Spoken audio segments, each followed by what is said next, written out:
Praise the Lord. सभी विश्वासी भाई बहनों को प्रभु यीशु मसीह में मेरा प्यार भरा नमस्कार। बाइबल शिक्षा चैनल पर आप सभी का स्वागत है। आज मैं आपके लिए बाइबल की पुस्तक से याकूब और एसाव की कहानी का संक्षिप्त विवरण लेकर आई हूँ। तो चलिए दोस्तों, हम वीडियो स्टार्ट करते हैं। बाइबल दर्शाती है दोस्तों कि अब्राहम के पुत्र इसहाक का विवाह रिबिका से हुआ तथा वह गर्भवती हुई, और बाइबल बताती है दोस्तों कि उसके गर्भ में जुड़वा बच्चे थे तथा वह आपस में गर्भ में लड़ते रहते थे तथा रिबिका इस कारण पीड़ा में रहती थी। तब उसने परमेश्वर से प्रार्थना किया और कहा कि इस दशा में मैं कैसे जीवित रहूंगी। तब यहोवा ने रिबिका को उत्तर दिया कि तेरे गर्भ में 2 जातियां हैं, एक जाति दूसरी जाति से अधिक सक्षम होगी तथा बड़ा छोटे बेटे के अधीन होगा। जब रिबिका के दोनों पुत्र पैदा हुए तब जो बड़ा था उसका शरीर रोए वाला था, उसका नाम एसाव रखा तथा छोटे का नाम याकूब रखा। एसाव बड़ा होकर शिकारी बना तथा वह अपने पिता का प्रिय था, और छोटा याकूब माँ के साथ खाना बनाने में उसकी मदद करता था, इसलिए वह माँ रिबिका का प्रिय था। परंतु यहाँ बाइबल हमें दर्शाती है कि याकूब को बुरा लगता था जब उसका पिता इसहाक एसाव की बड़ाई करता था, जब वह आता था, क्योंकि एसाव याकूब से अधिक शक्तिशाली था और पिता उसकी सदा तारीफ किया करता था तथा उसके पास बड़े बेटे होने का, पहलोटे होने का भी अधिकार था, जिसके कारण याकूब बहुत बार दुखी होता था। तब उसकी माँ रिबिका ने याकूब से कहा कि वह निश्चिंत रहे। उसने कहा कि जब वह उसके गर्भ में था तभी परमेश्वर ने रिबिका पर प्रकट किया था कि छोटा बड़े पर अधिकार रखेगा तथा बड़ा छोटे के अधीन रहेगा। वह यह बताकर याकूब को हौसला दिया करती थी, क्योंकि वह भी यही चाहती थी। इसके पश्चात हम देखते हैं दोस्तों, एक दिन ऐसा हुआ कि एसाव शिकार करके जंगल से थका हुआ घर वापस आया। उसे बहुत भूख लगी थी। तब याकूब वहां खाना बना रहा था। तब एसाव ने याकूब से कहा कि मुझे भूख लगी है, तुम जो बना रहे हो उसमें से मुझे कुछ खाने को दो। तब याकूब ने सोचा कि यही समय है जब वह अपने भाई के पहलोटे होने का अधिकार उससे मांग सकता है। तब याकूब ने एसाव से कहा कि भाई, यदि आपको यह स्वादिष्ट भोजन चाहिए तो आपको भी मुझे कुछ देना होगा। एसाव ने कहा, बोल, तुझे क्या चाहिए? तब याकूब ने कहा कि भाई, आप मुझे अपने पहलोटे होने का अधिकार दे दो। तब एसाव ने कहा, तू तो मूर्ख ही रहेगा। देख, मैं तो अपनी भूख के मारे मरने पर हूँ। तू ये अधिकार मुझसे ले ले, मुझे इसका क्या करना है, और मुझे यह भोजन दे दे। और याकूब ने एसाव से तुरंत शपथ ली और ऐसा करने के लिए कहा, और ऐसे उसके पहलोटे होने का अधिकार एसाव से ले लिया। दोस्तों, यहाँ हम देखते हैं कि कैसे एसाव ने अपने पहलोटे होने के अधिकार को केवल भोजन के लिए ही तुच्छ जाना तथा उसे याकूब के हाथ बेच डाला। इसके पश्चात आगे हम देखते हैं दोस्तों कि जब इसहाक बूढ़ा हो गया और उसकी आंखें धुंधली पड़ गई, तब एक दिन इसहाक ने अपने बड़े बेटे एसाव को अपने पास बुलाया तथा कहा कि मेरे बेटे, मैं बूढ़ा हो गया हूँ, कुछ पता नहीं कि मेरी मृत्यु कब हो जाए, इसलिए तू जा और जाकर शिकार करके ला तथा मुझे मेरी रुचि के अनुसार स्वादिष्ट भोजन करा, तब मैं मरने से पहले तुझे उत्तम आशीष दूंगा। तब एसाव ने कहा, पिताजी, जो आपकी आज्ञा। और यह कहकर वह शिकार को चला गया। जब इसहाक एसाव से ये बातें कर रहा था तो वह सब कुछ रिबिका ने वहां खड़े रहकर सुन लिया, और यह सब सुनकर उसने अपने प्रिय व छोटे बेटे याकूब को अपने पास बुलाया और कहा कि तू जाकर एक मेमना ले आ, मैं उसे स्वादिष्ट बनाकर तुझे दूंगी तथा तू अपने पिता के पास एसाव के स्थान पर चले जाना। तब तेरा पिता मरने से पहले जो आशीष एसाव को देना चाहता है वह तुझे मिलेगा। तब आगे हम देखते हैं दोस्तों कि याकूब ने कहा कि मेरे भाई एसाव का शरीर तो रोएदार है, परंतु मेरा नहीं माँ। मेरे पिताजी तो मुझे छूकर ही पहचान लेंगे, परंतु रिबिका ने उसे कहा, तू उसके वस्त्र पहन ले, तथा उसने बकरियों के बच्चों की खालों को याकूब के हाथों पर लपेट दिया और तब उसे इसहाक के पास भेजा। तब हम आगे देखते हैं कि जब याकूब अपने पिता के पास गया और बोला कि पिताजी, मैं एसाव आपके लिए शिकार कर स्वादिष्ट भोजन ले आया हूँ, आप उठकर इसे खा लीजिए। तब इसहाक ने उसकी आवाज़ सुनकर कहा, ये आवाज़ तो मुझे याकूब की लगती है। तू मेरे पास आ तो मैं तुझे छू कर पहचानूंगा कि तू एसाव है या याकूब। जब इसहाक ने उसे छुआ तो बोला कि ये रोएदार त्वचा तो मेरे बड़े बेटे एसाव की ही है। तब उसने कहा कि यह भोजन मुझे खिला, तब खाकर मैं तुझे आशीष दूंगा। तब याकूब ने इसहाक को भोजन खिलाया। तब इसहाक ने कहा कि मेरे बेटे, मेरे निकट आ और मुझे चूम, तब मैं तुझे तेरी सुगंध से पहचानूंगा।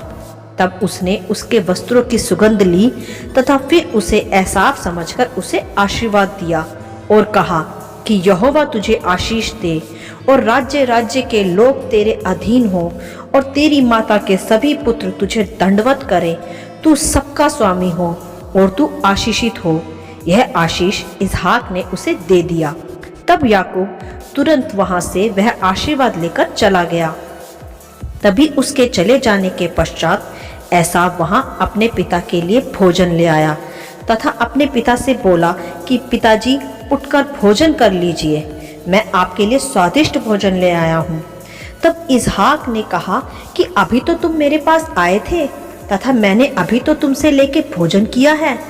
परंतु एसाव बोला कि पिताजी, मैं तो अभी आया हूँ। तब इसहाक ने घबरा कर बोला, तो वह कौन था? जरूर वह तेरा भाई याकूब आया होगा और मैंने तो उसे आशीर्वाद भी दे दिया और अब उस पर आशीष लगा भी रहेगा। तब एसाव बहुत क्रोधित हुआ तथा बोला कि याकूब ने दूसरी बार मुझे धोखा दिया है। पहले वो मेरे पहलौठे होने का अधिकार छीन चुका है और अब मेरा आशीर्वाद मैं उसे नहीं छोड़ूंगा। मैं आपकी मृत्यु के पश्चात उसे मार डालूंगा। यह बात वहां खड़ी रिबिका ने सुन ली तथा वह घबरा गई और उसने घबराकर याकूब को वहां उस स्थान से जाने को कहा। उसने कहा कि तू हारान में मेरे भाई लाबान के घर चले जाना तथा वहीं रहना और उसकी बेटी से वहीं विवाह कर अपना घर बसा लेना। तब याकूब वहां से चल दिया तथा चलते चलते वह एक स्थान पर रुका और वहां लेट गया तथा तब याकूब ने एक स्वप्न देखा जिसमें यहोवा ने उससे बात की। उसने देखा कि वहां पर स्वर्ग की सीढ़ियां हैं जहां स्वर्गदूत ऊपर और नीचे आते जाते हैं तथा परमेश्वर ने उससे वहां यह बात की और उसे आशीष दी और कहा, मैं अब्राहम का, इसहाक का परमेश्वर हूँ। मैं तुझे और तेरे वंश को आशीष दूंगा। तेरा वंश पृथ्वी भर में फैलता जाएगा और मैं तेरे संग संग रहूंगा और तेरी रक्षा करूंगा और तुझे तेरे देश लौटा लाऊंगा।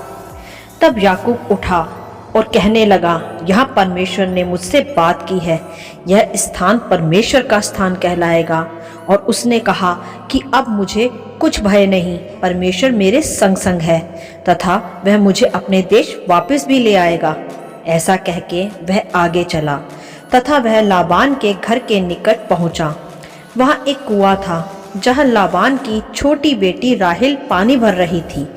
याकूब ने उसे अपना परिचय दिया और राहेल ने उसे पहचान लिया तथा अपने पिता लाबान से मिलवाया तथा लाबान भी उससे प्रसन्नता से मिला, उसे पहचाना तथा उसे अपनी दोनों बेटियों से मिलवाया और उसे अपने यहाँ भेड़ बकरियों को चराने का काम भी सौंप दिया। और लाबान ने याकूब को कहा कि तुम मेरे कुटुंबी हो, इसलिए इस काम के बदले मैं तुम्हें क्या मजदूरी दूं। तब याकूब ने लाबान से कहा कि मैं 7 वर्ष तक तेरे खेतों व पशुओं की सेवा करूंगा और 7 वर्ष के पश्चात तू अपनी छोटी बेटी राहेल का विवाह मुझसे कर देना।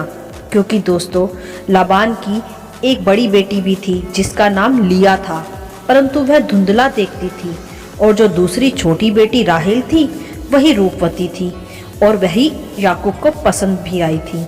इसलिए याकूब ने उसका हाथ ही लाबान से मांगा। जब याकूब लाबान के यहाँ 7 वर्ष काम करता रहा तो लाबान की संपत्ति आशीषित हुई तथा लाबान और भी अमीर होता चला गया। 7 वर्ष बीतने के पश्चात दोस्तों याकूब ने लाबान से राहेल के साथ विवाह के लिए कहा। तब लाबान ने विवाह का भोज तैयार किया और याकूब को भोजन खिलाया तथा उसके साथ उसे मदिरा भी पिलाई और वह मदिरा पी के नशे में हो गया। और फिर उसके तंबू में लाबान ने राहेल के स्थान पर अपनी बेटी लिया को उसकी पत्नी बनाकर भेज दिया तथा वह उस तंबू में याकूब के साथ रही। दोस्तों यहाँ लाबान ने भी याकूब को एक धोखा दिया तथा उसके मतवालेपन में जो मदिरा पीने से उस पर आया था उसी कारण उससे झूठ बोला, वैसा ही जैसा याकूब ने भी अपने पिता के साथ झूठ बोला था तथा उसे भी धोखा दिया था। तो दोस्तों यह सत्य है कि यदि हम कुछ बुरा बोते हैं अपने जीवन में तो बुरा ही काटते हैं। इसलिए हमें सदा अच्छा सोचना व अच्छा ही करना चाहिए जिसका परिणाम भी व प्रतिफल भी अच्छा ही हो। आगे हम देखते हैं जब याकूब सवेरे उठा और उसने अपनी पत्नी के रूप में लिया को पाया तो क्रोधित हुआ और लाबान के पास जाकर बोला कि ये तूने मेरे साथ क्यों किया। तब लाबान ने कहा कि हमारे यहाँ यह रीति नहीं कि बड़ी बेटी बैठी रहे और हम छोटी का विवाह कर दें। अब तू 1 सप्ताह इसके साथ रहे, तब मैं तेरा विवाह अपनी दूसरी बेटी राहेल के साथ कर दूंगा और फिर तू 7 वर्ष तक मेरे यहाँ काम करना। तब याकूब का विवाह फिर राहेल से भी हुआ तथा वह वहाँ काम करते रहे और दोनों पत्नियों से उसे पुत्र उत्पन्न हुए, जिसमें से लिया के 3 तथा राहेल का 1 पुत्र हुआ जिसका नाम यूसुफ था। फिर आगे हम देखते हैं कि कुछ समय पश्चात याकूब और लाबान में विवाद रहने लगा। तब याकूब ने लाबान से कहा कि मैं अपने पत्नियों व बच्चों सहित अपने देश वापस जाना चाहता हूँ। तू मेरी संपत्ति का हिस्सा मुझे दे दे, कुछ भेड़ बकरियां मुझे दे दे तो मैं यहाँ से चला जाऊं। परंतु लाबान बहुत ही चालाक था, उसने याकूब को हाँ कह दिया, परंतु उसकी संपत्ति में से कुछ भेड़ बकरियां अपने पुत्रों के द्वारा उनके साथ मिलकर चुरा लीं। तब याकूब ने राहेल से कहा कि तेरे भाई व पिता हमें सताकर हमारा सब कुछ हड़प लेना चाहते हैं, इसलिए यही अच्छा है कि हम जो कुछ भी है वही लेकर यहाँ से चले जाते हैं। तब वह अपनी दोनों पत्नियों व बच्चों के साथ चुपचाप से अपने देश को चला गया। तब आगे हम देखते हैं कि याकूब ने अपने एक दास को अपने आगे आगे भेजा, यह देखने कि उसका भाई एसाव कहाँ है और क्या करता है। तब उस दास ने आके याकूब को बताया कि उसका भाई एसाव तो बहुत ही बड़ी सेना के साथ बैठा है तथा उसका इंतजार करता है।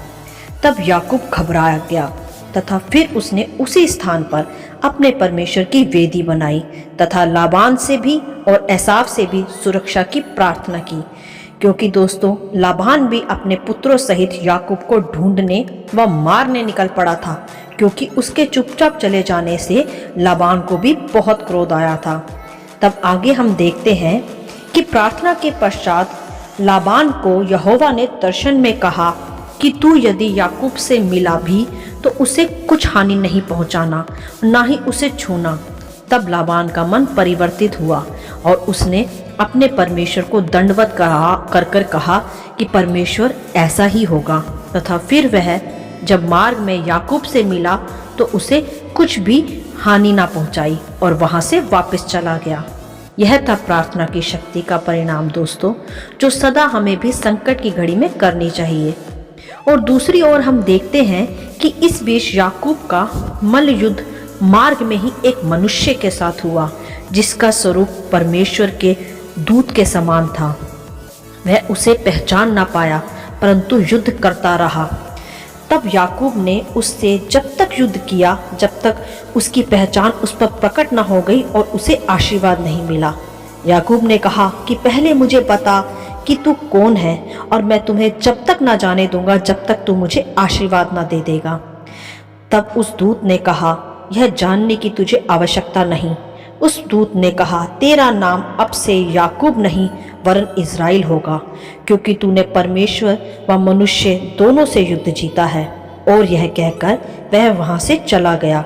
और याकूब जान गया कि यह कोई परमेश्वर का ही आशीष है।